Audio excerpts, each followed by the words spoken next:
This is my true story. My son locked me in the bathroom for 2 days, all because I used too much hot water. No food, no chair, just the cold tile floor and a trickle of water from the sink faucet. I sat there, listening to the sound of his and his wife's laughter echoing through the door. I had given him my entire life, and he repaid me with a locked door. When he finally opened it, I didn't say a word. But in my mind, I already knew what I would do. Before I tell you what I did, leave a comment letting me know where you're from and what time it is. And don't forget to subscribe to Grandma Life Stories, the channel where mothers who seem weak learn to rise up with wisdom and resilience. My name is Margaret Hill. I raised my son, Daniel, on my own after my husband, James Hill, passed away. Daniel was only 8 when his father was gone. On that day, I swore that even if life drained me dry, I would never let my son want for anything, never let him feel alone. I took on every job imaginable. Cleaning a school in the morning, loading boxes at a warehouse in the afternoon, and doing odd repair jobs on weekends. I didn't buy new clothes for years, so he could go to a good school, have the best shoes, and read brand new books. There were days I skipped meals so he could eat his fill, and nights I stayed awake to help him with his homework.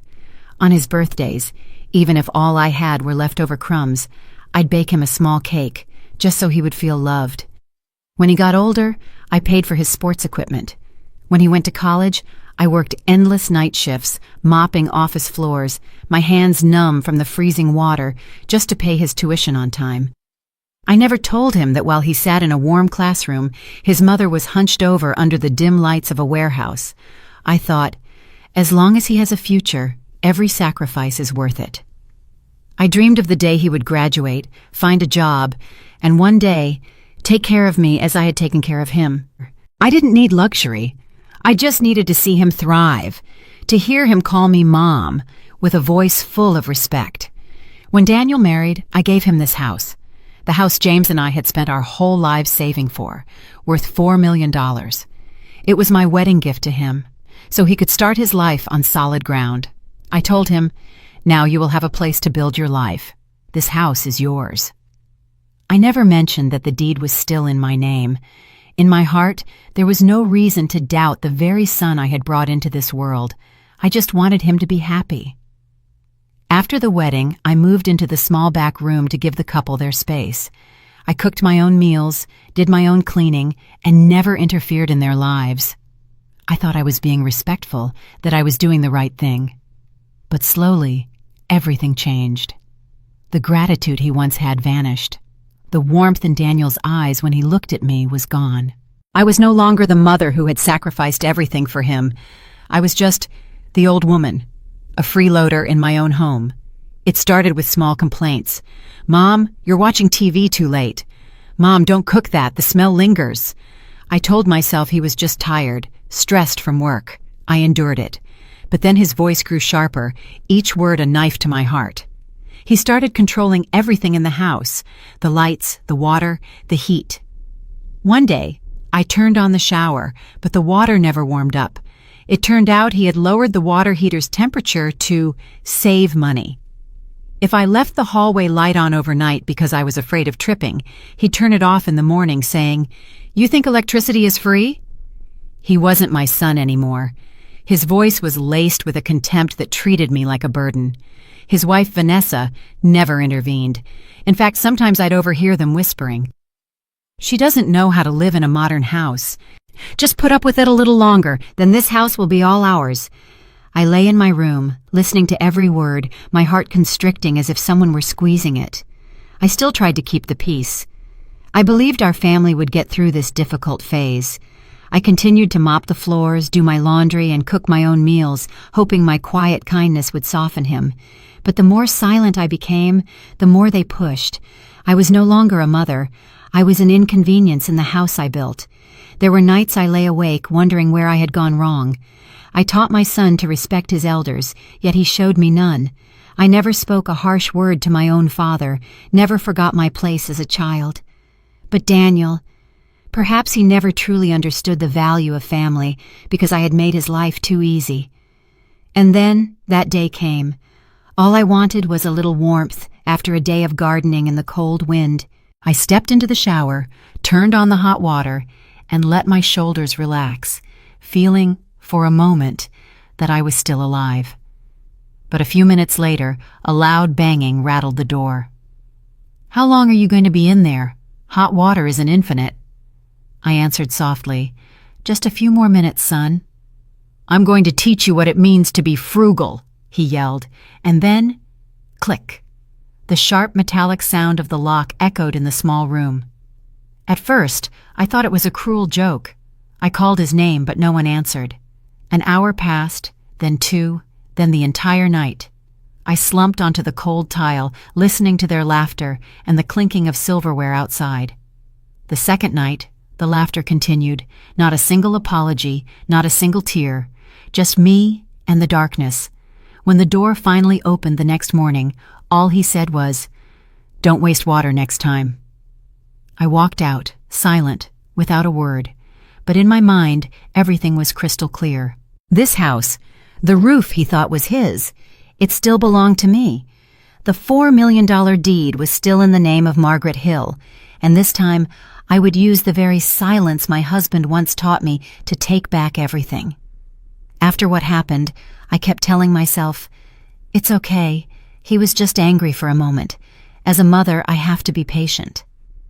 I believed that our blood connection would eventually make him realize his mistake. But I was wrong. That night of being locked away was only the beginning. From that day on, Daniel began to act as if this house no longer had anything to do with me. He would walk into my room without knocking, as if I were a mere tenant. If my TV was a little too loud, he would frown. "Turn it off, Mom, I'm working." If I cooked something with a strong aroma, he'd complain, "Don't make that anymore, the smell gets everywhere." The things I had done for decades suddenly became annoyances in my own home. I still tried to reassure myself. He's probably stressed from work, or maybe married life is wearing him out. But with each passing day, his tone grew colder. Every sentence carried a hint of disdain. It was no longer "Mom," but "Can you—" The way he said it made my heart ache. He began to control everything: the thermostat, the lights, the water, even the time I was allowed to use the kitchen.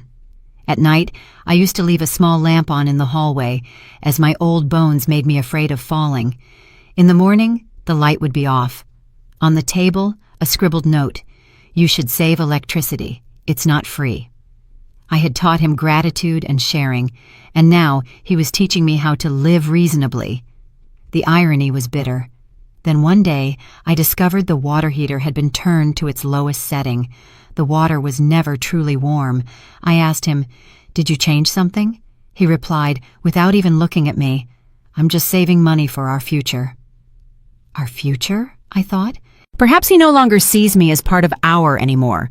Vanessa, his wife, never once objected. On the contrary, I'd sometimes hear her chuckle in the kitchen.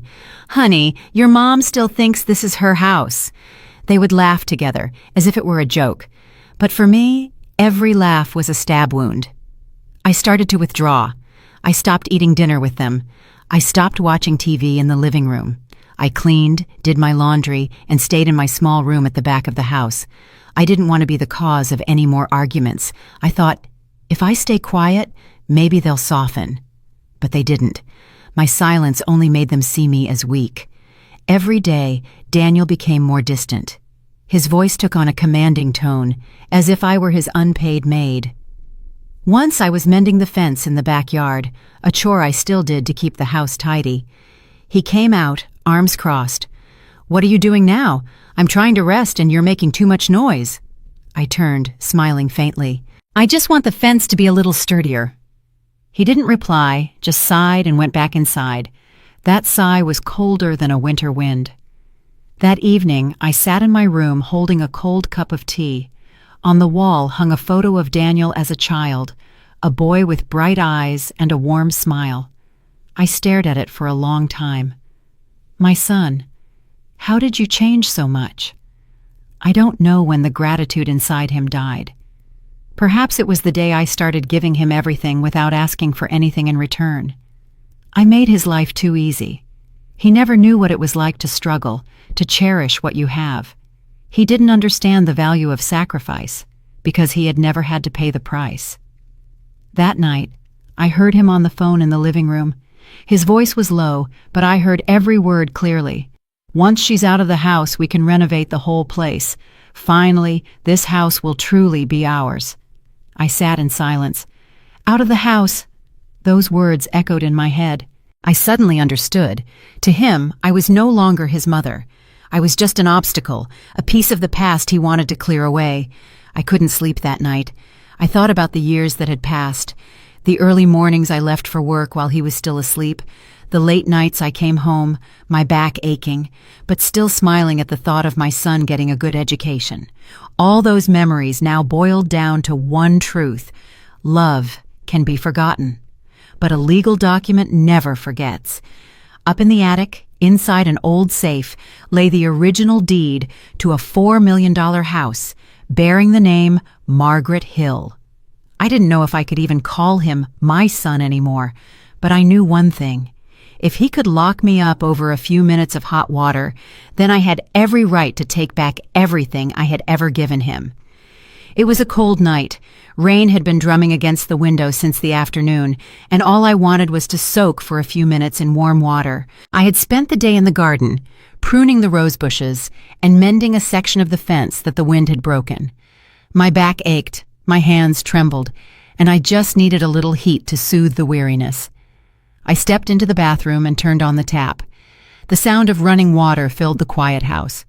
I closed my eyes, letting the steam blur away the exhaustion in my soul. Just 10 minutes, I thought. Just 10 minutes for a mother who has spent a lifetime of sacrifice.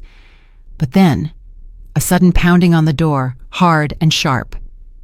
"How long are you going to be in there?" It was Daniel's voice, dry and cutting like a razor. I flinched and answered, "I'm almost done, son. Just a few more minutes." I hadn't even finished my sentence when he snapped back. "Do you think we get free hot water in this house?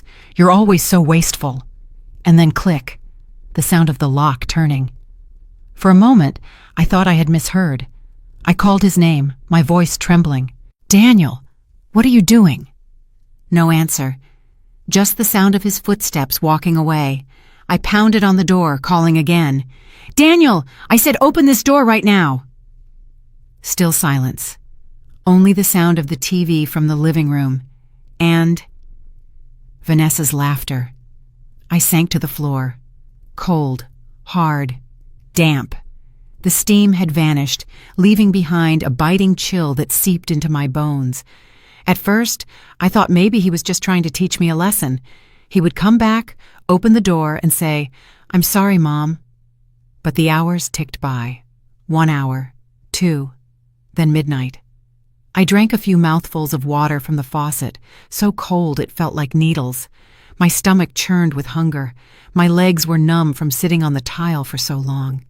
I leaned my head against the wall, listening to them eat dinner, talk, laugh, and watch movies. Every sound echoed like a blow to my heart. For the first time in my life, I understood what it felt like to be imprisoned by your own child. No insults, no blows, just a lock, and it hurt more than any physical wound. The first night passed like that. I couldn't sleep. Every time I dozed off, the cold would jolt me awake. My back was stiff, my hands trembled, and my throat was parched. I had been poor, I had been hungry, I had endured sleepless nights of hard labor, but I had never felt so utterly degraded. The next morning, a sliver of light filtered through the crack under the door. No one knocked, no one asked after me. I heard Daniel walk past, the jingle of his keys. He paused for a moment right outside the bathroom door and then walked on. He said nothing. He didn't stop. It was a cold, deliberate gesture, as if to remind me that he was the one in control. I sat there, listening to every sound from the outside world. The smell of food wafting under the door, the clinking of spoons and plates, the laughter. I realized they hadn't forgotten about me. They had chosen to ignore me. By the second day, I was exhausted. My throat was raw, my stomach empty. Every time I bent over to drink from the faucet, I saw my reflection in the mirror, a pale face, sunken eyes, and a weary smile. This is the price of trust. I had always believed that if you loved enough, your child would never hurt you. But in that bathroom, I learned that some children only know how to take and never learn how to give. By the second night, the anger inside me had subsided, replaced by a cold, quiet stillness. I was no longer afraid. I just felt awake. I sat perfectly still, listening to the steady drip of the faucet, and thought of what my husband used to say. If one day they turn their backs on you, don't argue. Be silent, because the silence of the wise is more fearsome than any words. In that moment, I understood. James hadn't just been talking about life in general. He had been talking about this very day. When Daniel finally opened the door on the morning of the third day, he didn't even look at me. He just tossed a curt sentence over his shoulder. "Don't waste water anymore." I didn't answer. I simply walked past him, went straight to my room, and closed the door softly behind me. In the quiet of my room, I saw the old safe still sitting in the corner. Inside, the deed to a $4 million house, still bearing the name of Margaret Hill. I smiled faintly. The door he had just opened wasn't just the bathroom door. It was the door that permanently closed on a gentle, forgiving mother. I was no longer afraid of losing my son, because I had already lost him the moment he locked me behind that door. The door opened that morning, and the light cut through my eyes like a knife. Daniel didn't bother to look at me. He just said, "Don't take such long showers. The hot water isn't just for one person." I didn't reply. I walked slowly past him and went to my room. No tears, no screams, no accusations. Just a silence that was colder than ice. I closed my door and sat on the edge of the bed. The familiar room suddenly felt alien. Every wall, every window frame, every breath this house took. It was no longer a sanctuary, but a battlefield. On the old dresser, our wedding photo still sat. Me and James, a man with a calm gaze and a quiet, profound smile. He once told me, on a rainy afternoon in Seattle, "Maggie, you can lose time, you can lose your health, you can even lose your faith. But never let anyone take your name from you, because the name on the paper is the only thing that keeps the world fair when people change." I had only laughed back then. I never imagined that 10 years later, those words would be the key to my escape. I looked to the corner of the room, where the black, dust-covered safe sat. I had kept that habit for years, because James had instructed me, if anything ever happens, all the important documents must always be in your hands. A small piece of paper can save a life. And it was true. Inside that safe lay the original deed to a $4 million house in the name of Margaret Hill, not Daniel, not Vanessa, me. A small laugh escaped my lips, not out of joy, but out of sudden, sharp clarity. For so many years I had lived a gentle life, thinking love was enough. But kindness, when given to the wrong person, becomes a gift to the ungrateful. And today, I would use that very same kindness to end this game. I remembered the 2 days in the bathroom, 2 days of cold, thirst, and hunger, listening to my own son laugh outside. A part of me had died in there, the part that was a mother who always forgave, always waited. What was left was the woman who bore the Hill name, the woman James had trusted to protect her own dignity. I wouldn't scream to demand justice. I would reclaim it with wisdom and silence. That night, after the house fell asleep, I sat up and opened the safe. The hinges creaked softly, like a whisper from the past.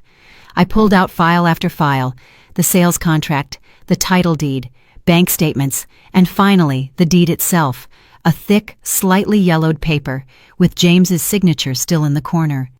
Beneath the line, "Owner of property," were the words, "Margaret Hill." My hand trembled, but my lips curved into a smile. I was no longer weak. I was no longer the mother waiting behind a locked door to be forgiven.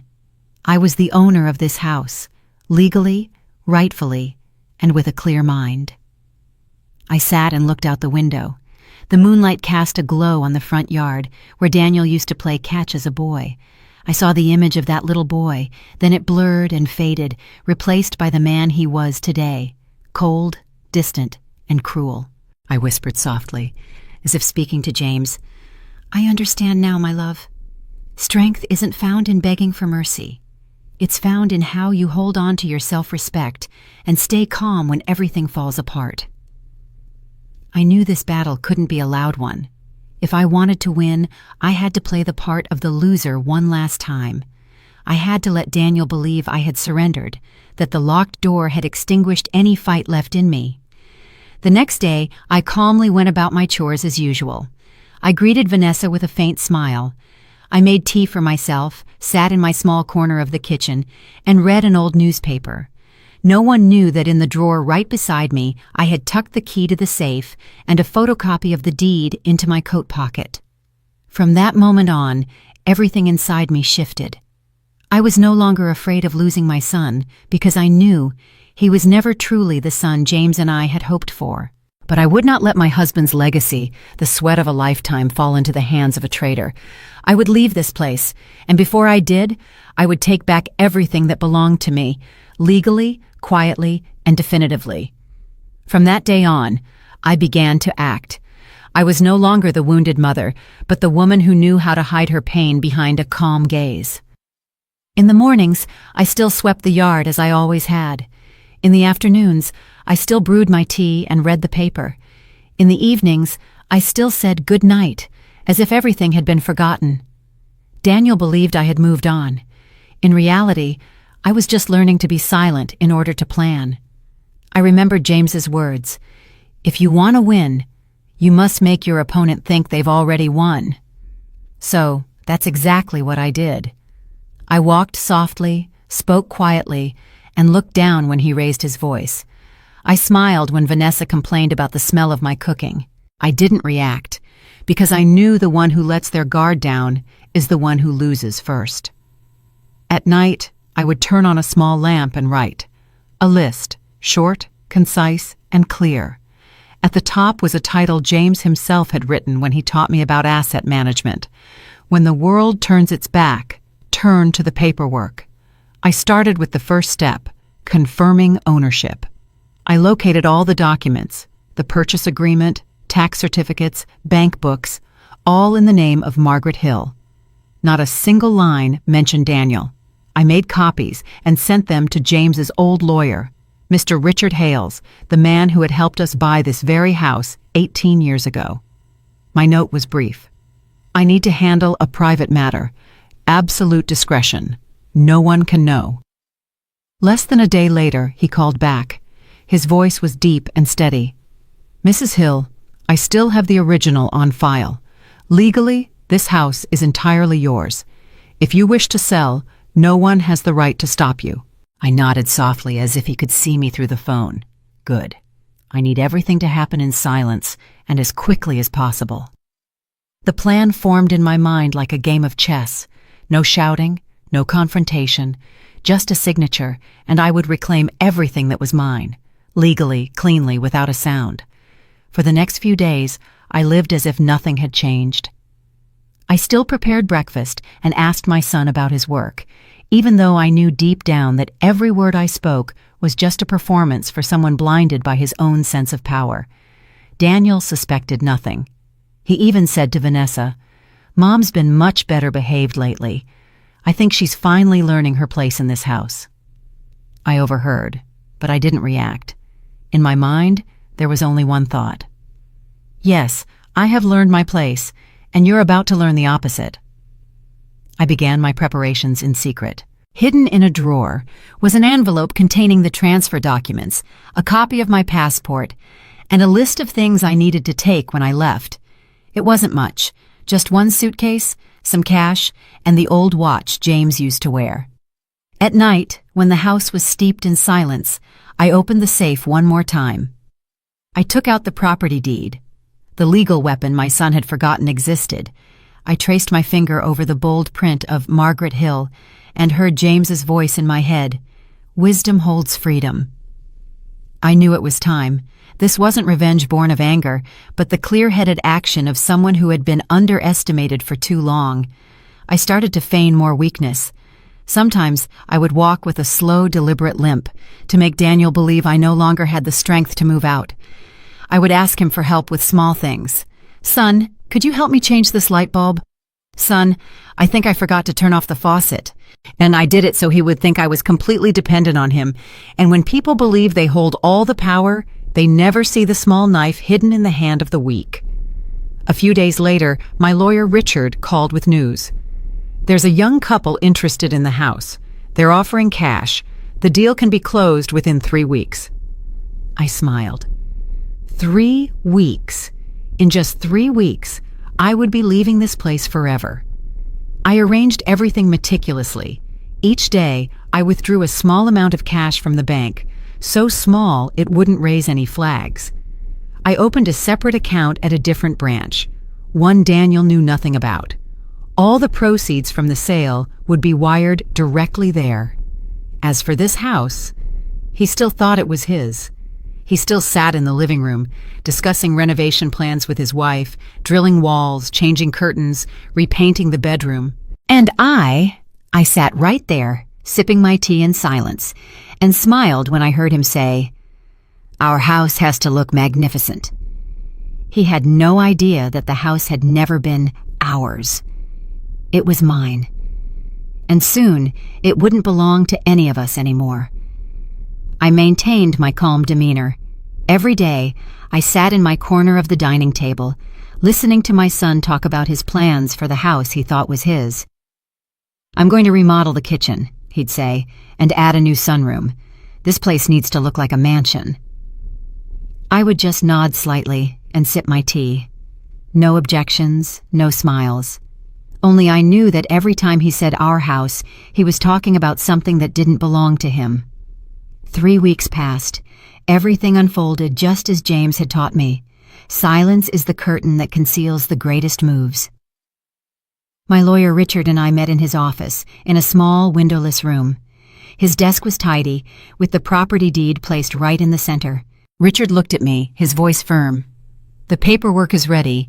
You just need to sign, and the transaction is complete. They've paid in cash. No one will know. No one can trace it." I took the pen and signed. My signature was slightly shaky but decisive. The moment the ink touched the paper, I felt as if I had cut an invisible string. The tie that bound me to the son I once believed was my whole world. Richard looked at me. "Are you sure? This is your home, your family's memories." I smiled and answered slowly. "Memories don't need brick and mortar to exist, but dignity needs to be defended with action." He nodded, asking no more questions. We then finalized the terms. The entire transaction would be conducted off the public record. The money would be wired directly to my private international bank account.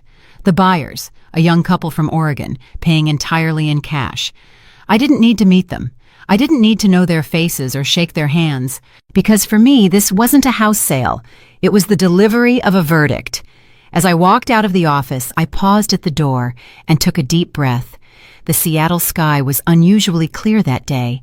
I heard the soft patter of rain and imagined James's silhouette standing across the street, smiling gently. "You did the right thing, Maggie," his voice echoed in my mind. Sometimes justice doesn't arrive with the bang of a gavel, but with the stroke of a pen. That evening, when I returned home, Daniel was watching TV. I sat in the chair across from him, observing him in silence. His face was illuminated by the screen, calm and confident, as if the entire world still belonged to him. He had no idea that in just a few days, this house, the chair he was sitting on, the wall he was leaning against, would no longer be his. As night fell, I opened my bedroom window and let the wind rush in. In the darkness, I looked around the room. Everything I once called home was now just a collection of objects devoid of warmth. I thought of James, of the years we had saved every penny to buy this house, and now it would be my final parting gift to my late husband, because it was his foresight that gave me the right to stand tall today. I walked to the safe and opened it one last time. Inside now were just a few photos and small trinkets. I took out the old deed, folded it carefully, and placed it in an envelope on which James had written years ago, "In case you ever need freedom." I smiled. My freedom had begun with a locked door, but today it was being unlocked by a piece of paper my husband had left behind. The next morning, I pretended to go to the market. I stopped by the bank and wired the entire sum from the house sale to my private international account. Everything was done quietly, without a trace. When the bank teller asked, "Would you like a receipt, ma'am?" I simply smiled. "No, thank you. I've memorized every number." That evening, when I returned, Daniel wasn't the least bit suspicious. He even asked me, "Mom, I'm thinking of getting the roof redone next year. What do you think?" I looked at him and replied softly, "That's a good idea if you're still here next year." He laughed, thinking I was joking, but I just smiled. A smile that was no longer gentle, but as sharp as a blade hidden in silk. That morning, the Seattle sky was painted a pale pink. I woke earlier than usual. On the table was a still steaming cup of tea, and next to it, a small note, Richard's handwriting in black ink. "The transaction will be finalized on Monday morning, the 12th. The full funds have been confirmed in your international account. After that, this house will officially belong to the new owners." I stared at those words for a long time, feeling not joy, but a sense of finality. An end I had never wanted, but one that was necessary. Outside on the porch, the sun touched the dewdrops on the steps.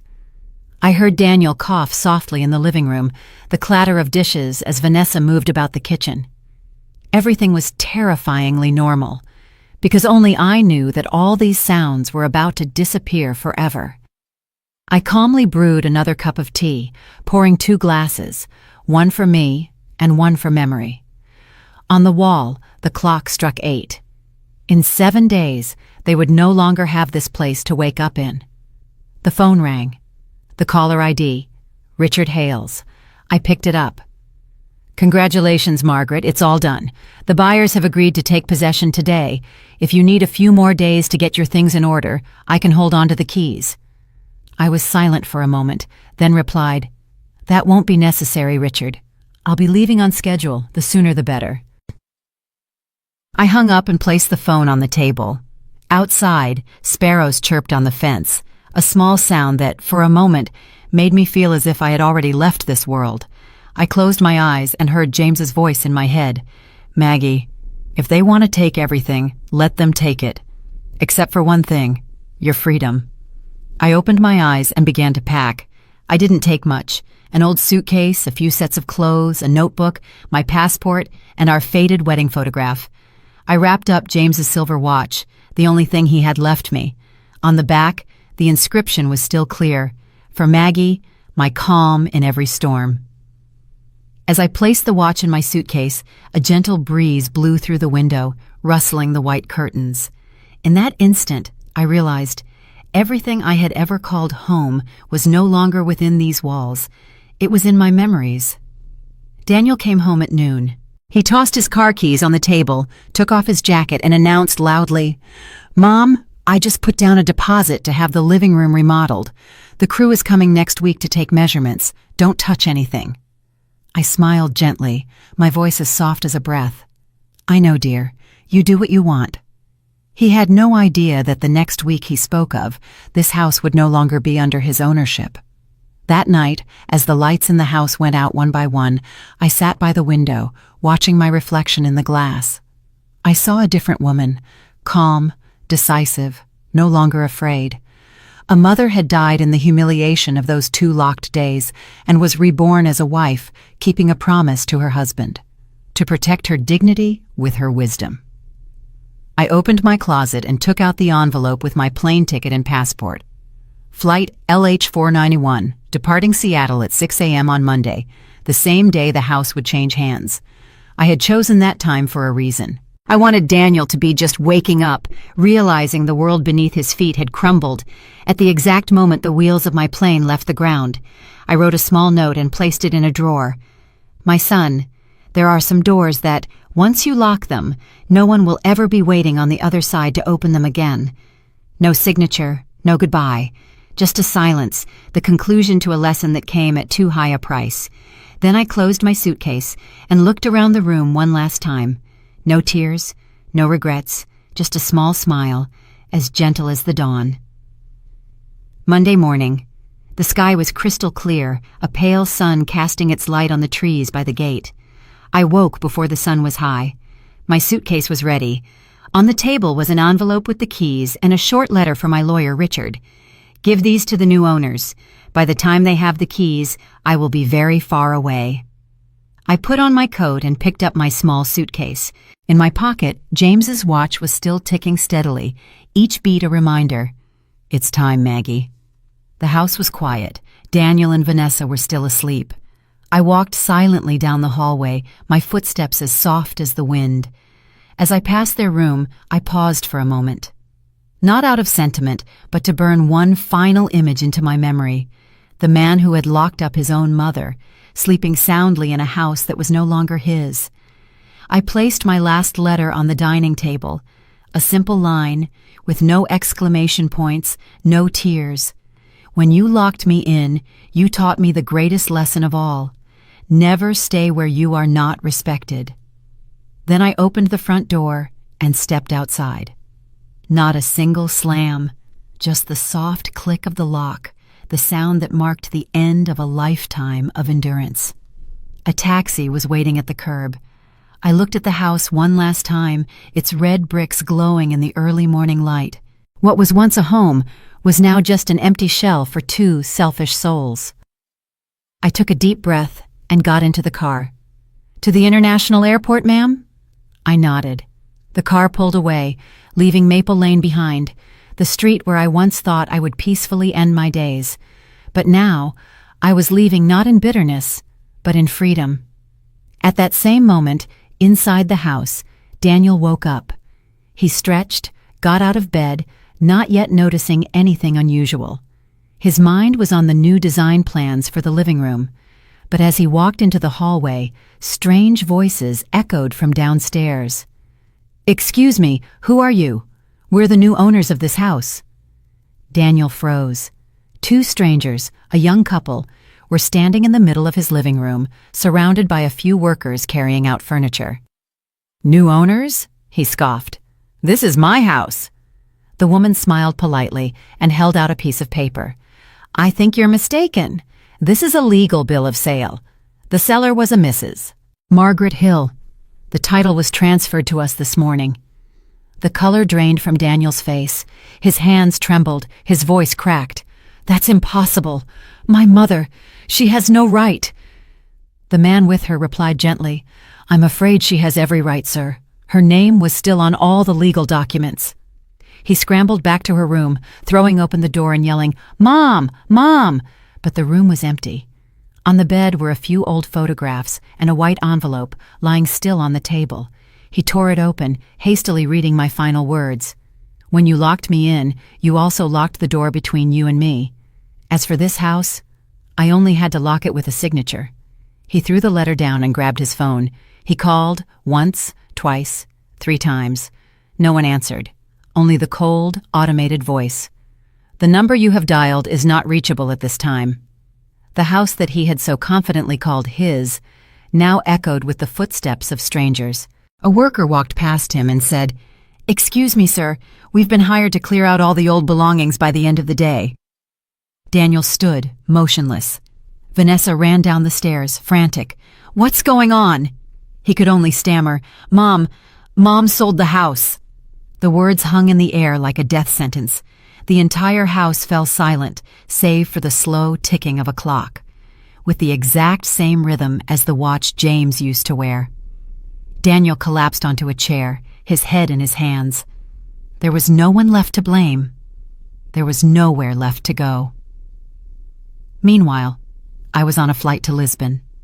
Outside the window, the city of Seattle grew smaller and smaller, fading into the white clouds. I closed my eyes, listening to the gentle hum of the engines, and felt nothing but peace in my heart. I felt no regret. I felt no resentment. Only a single truth remained. Sometimes, to teach a child the value of freedom, a mother must take away the very thing he thought he would possess forever. I touched the silver watch in my coat pocket and whispered as if to James, "I did it, my love. Everything that was yours, that was ours, has been returned to its rightful place." The sun streamed through the window. The plane broke through the clouds, carrying me toward a new life, one with no shouting, no locked doors, only the wind, the sea, and peace in my soul. 4 months later, I am living in Cascais, a small coastal town in Portugal. The streets here are paved with white cobblestones, the houses are painted a weathered yellow, and the sea is so blue you can see your own soul in it. Every morning I walk along the sand holding a cup of hot coffee. There are no more slamming doors, no more angry voices, only the sound of the waves, the cry of seagulls, and the wind in my gray hair. I rented a small apartment overlooking the ocean, its walls covered in bougainvillea, a worn rattan chair on the balcony. The suitcase from that day still sits in the corner, holding only a few things: my notebook, James's silver watch, and our wedding photo with its frayed edges. In the mornings I write, in the afternoons I read, and in the evenings I sit on the balcony and watch the moonlight fall on the water. My new life is surprisingly simple.